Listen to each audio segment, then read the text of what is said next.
Hey guys, this is LP Cubers, and today I'm going to show you how a Rubik's Cube works. So I'll start by showing you the inside by popping out the pieces. You're going to start to see a green thing in there.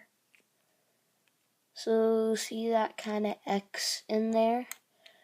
All the middles are connected to that.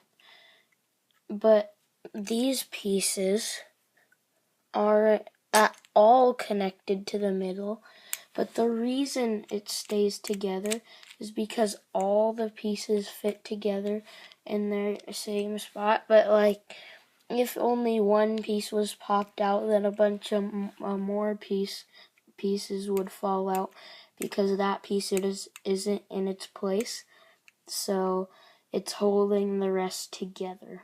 And sometimes why it pops is because the screws in there, if you loosen them too much, why it gets easier to turn when you loosen it is because when it's loosened, there's more room under here, so it makes it turn easier.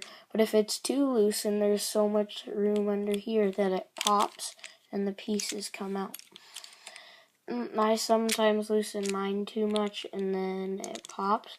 But what can happen if you loosen it a lot too much, then one of the middles can come out. Like if I unscrew this,